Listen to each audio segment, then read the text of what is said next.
You are a very successful entrepreneur. You've done incredibly well. You feel, I assume, that actually success in the private sector should be rewarded.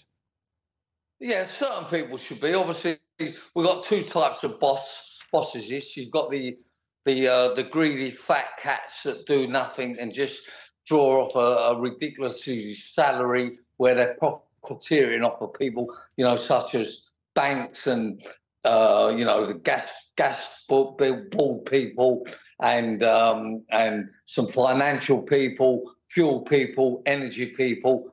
All them people do not deserve the money that they're getting. But any person that runs their own business, that employs people, of course they should be rewarded. They take all the risks.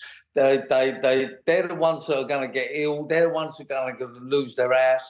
They're the ones that put a lot of people into employment. And they're the ones that should be well looked after, but not the greedy, I don't know another word for it, but them greedy so-and-sos.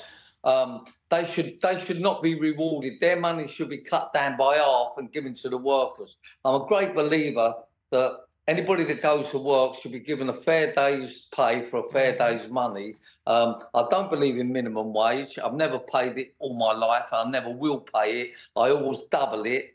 And I think that's what we need to do. Minimum people's wage we need to double. We need to cut down the greedy fat cat, lazy. But Charlie, hang on a minute. Hang on a minute, Charlie. If you're a FTSE 100, let's take AstraZeneca, for example, and Pascal Sorier, who is the chief exec. He took home £15 million last year. Now, they would say they're answerable to the shareholders. So, therefore, if the company's doing really well, it's being led by someone at the top. And also, this is a global marketplace. So, surely you need to pay really good money to get the best people, don't you? Of course you do. I'm not against that. But what I'm against is the gap's got bigger from the lower paid worker or the underpaid worker to the greedy people. And I'm saying this, that guy that gets £15 million, if he was on my company, I wouldn't give him no more than £1 million. He's not worth no more than £1 million. He's no big deal anyhow. The company's a corporation company. The company sort of works itself with the amount of people, with the amount of shareholders there. They're just profiteering. They're profiteering off of people. Yeah, agree with you wholeheartedly there, Charlie. Now, just to bring in Julia, can you explain to us what on earth Patriotic Millionaires UK is? I've been reading about it and it sounds brilliant. I just want to say, Charlie, you said it all there, and it's fine to say fat cats because they are fat cats and they are earning too much. And, they are earning too much during a period when pensioners were frightened to put the heating on. Pensioners were choosing between having the heating on and having the fridge on. And so we have bosses like the bosses of BP and Shell, who are each one's earning a bit more than 10 million during this period of time when pensioners couldn't heat their homes, and the other one was earning a bit less than £10 million. And I would say there's just no justification for it. They weren't doing an exceptional job because, we had this energy crisis. They weren't doing what we all need them to do, which is making strategic decisions for the future so that pensioners don't have those worries going forward. And that requires them to invest in energy security in the UK. And we know that the future of energy is renewables. So they weren't doing a good job. I disagree that we need to pay people at that level to get the kind of governance of these companies that we need. What those kind of salaries lead to is leaders that they're just overly focused on share prices, because that's a big part of their remuneration. So they look at they're running their companies in a very short-term way that isn't actually good for the UK. It's certainly not good for UK jobs, and it's not good for business. But we have to come back to the fairness element of it, because this is inequality extremism.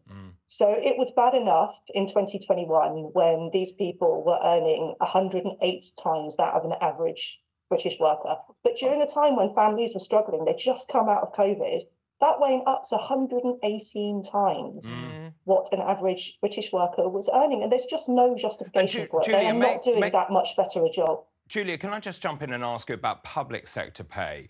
I'm minded of Amanda Pritchard, for example, who's head of NHS England, who's on 260,000. Is that too much?